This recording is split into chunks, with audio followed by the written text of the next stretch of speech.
Hi, I thought we'd start this lesson with a little bit of a geological puzzle, and that's to work out what this is. You can see we've got a rucksack for scale, and we can see that there's some fairly clear stratigraphy here. We've got very well defined layers uh, within this sequence. Sequence as a whole might be, what we're talking about, 2.5 meters high, perhaps? What do you think it could be? Sedimentary deposit? Layered igneous intrusion? What I like to think of this as is a triumph of hope over experience. This, these layers, each layer represents an attempt to make good that was ultimately doomed to failure. Let me show you this place from another angle. What we're actually looking at is a road. This used to be the A625. What we've just been looking at are layers of tarmac that have been successively laid on top of each other to deal with the type of problems we can see in this photo. As we'll see in this lesson, though, it really was a bit of a fool's errand. The attempts to keep this road open ultimately failed. What I want to do today is to study a mountain, or the side of a mountain called Mam Tor, as a case study of ground instability. Now, this particular place is in the Peak District, in between Manchester and Sheffield, and it used to be on one of the main roads between those two cities. In fact, it was the only road between the two cities that didn't actually go over really quite high and quite weather vulnerable roads, particularly in the winter. So it was an important link. As we'll see, the geology that it was built on, well, it's challenging to say the least. For this lesson, you're going to need your Mam Tor handout and also a PDF scan of a geological map of this area. Okay, let's go.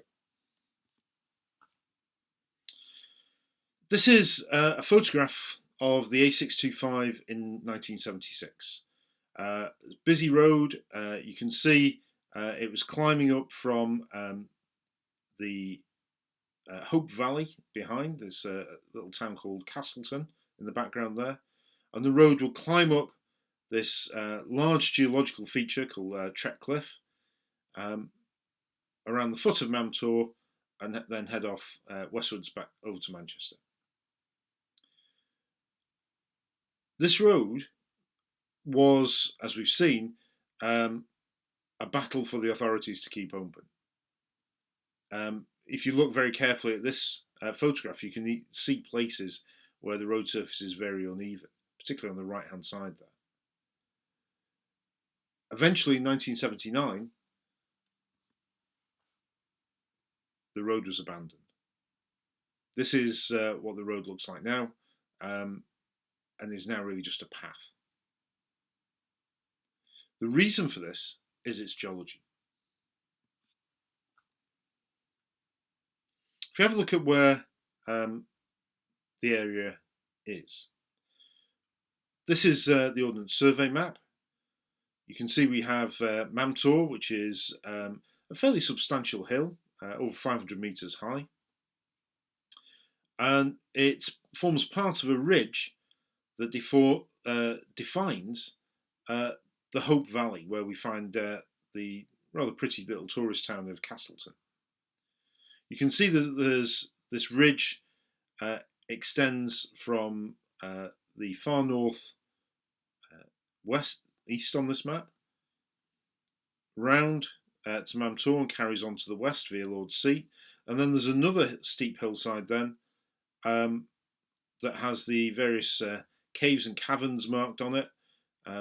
That's a limestone ridge. It's it's a carboniferous reef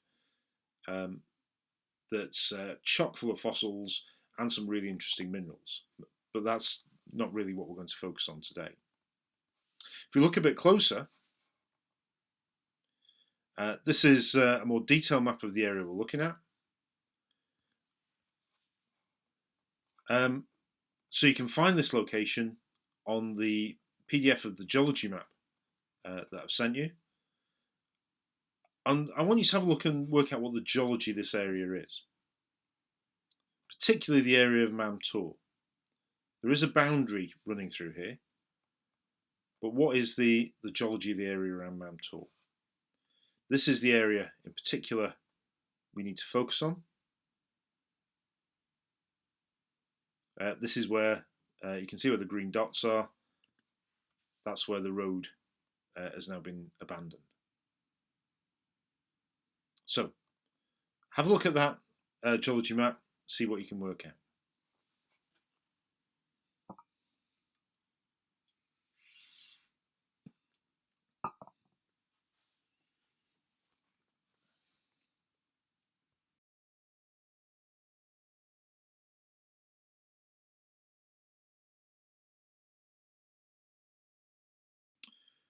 Okay then, we should see by looking at the geology map, we are in a boundary here. The southern part of this map is Carboniferous limestone, and then around about where the road is, north of that road, we get into Carboniferous sandstones and shales. In particular, the shales are an issue here. So, if we look at the effect that that's had, this is an aerial photograph of this area. We can see this is the summit of Mam Tor here. This clearly is the road. And then we have this scar on the side of the hill. And then if you look downhill from that, we've got this large area here, which you'll see encompasses a good chunk of this road, which looks very irregular. If we compare it to the landscape around, it looks fairly smooth on this photo. That one looks a bit rough. It looks different. What we're looking at here is an extremely large landslide. This hillside is moving. This is a sketch map of this. So we've got the cliff left behind where the rock has actually slipped away. And we then have this large area, probably a couple of kilometres long, of this, well, they've described it here as hummocky, marshy debris flow area. This is the material that slid off the side of the mountain. And you'll notice the road has been built on top of this. Now, this landslide isn't a recent event. You can see that there's some old mining that happened around here. Mining's happened here for a very long time, but this was mining that had finished really by the 19th century. The mine debris there, the mine waste, is on top of the landslide. So this landslide has been here for quite some time.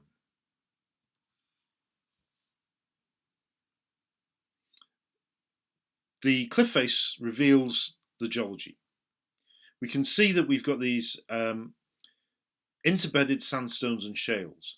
Where you can see the rocks actually sticking out in roughly horizontal looking beds here, we have, that's our sandstones. In between that then, we see mudstone and shale. Now, that does create issues, of course, with porosity and permeability. We've got some permeable rocks. You can see the sandstone is quite well jointed here as well, and impermeable rocks. And also, we've got some very low competence rocks. It's a combination that's not fantastic. Combine that with a steep slope, and we end up with a landslide. This is a cross-section through the rocks here. We've got our Mam Tor beds, the sandstone and shales, sitting on top of mudstones, the EDL mudstone. And this has slid away. The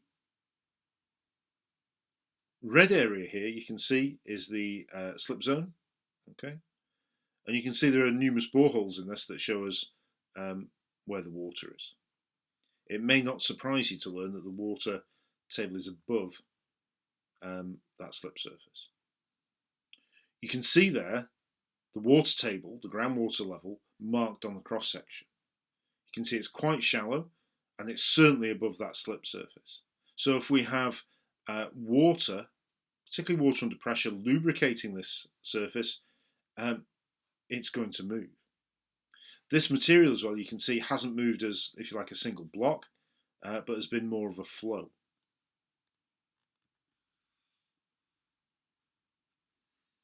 Here you can see that hummocky terrain there where it's slid away. This image is looking towards the west, with the summit of Mam Tor on the right there.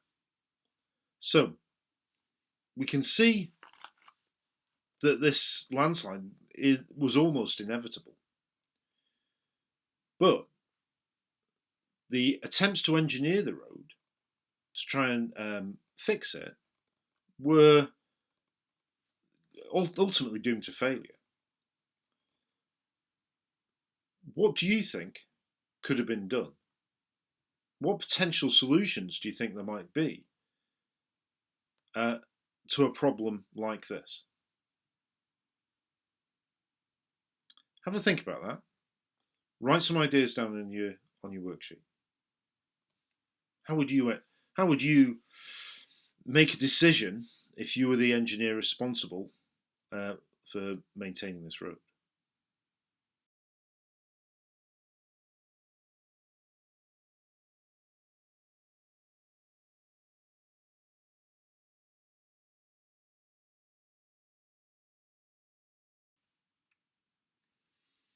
Okay then. We've seen that when we have a landslide on this sort of scale, it's extremely difficult to deal with. Would it have been possible, do you think, to apply one of the strategies that we've learnt about? Could this rock have been pinned in place? Well, it's fractured sandstone and shale. That's almost impossible. Would it have been possible to load the toe of this landslide? Well, perhaps, but the toe of the landslide wasn't the bit that was actually affecting the road. You know, we could have loaded up the toe, and all the material behind it would have kept moving down towards the toe. So that wouldn't have protected the road. Could we have removed the material? Well, if you look at the scale of this material, you know, how much is actually there, it's huge. That would require excavation on a vast scale, enormously expensive. So that's probably not going to work. Again, pumping out the water, you know, draining the water out that slope is going to be tricky. There's a lot of water to deal with there. We then need somewhere to put it. The chances are as well that water is going to have to be pumped as well, rather than just drained. That's again going to be extremely expensive. So in terms of cost-effective solutions to actually keep this road from slipping is extraordinarily difficult.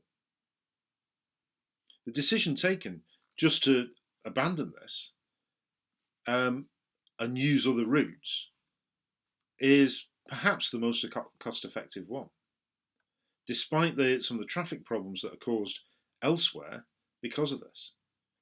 The alternative route going around here goes down through a very narrow limestone gorge called Winnett's Pass. Especially in the summer with tourist traffic, that gets extremely busy.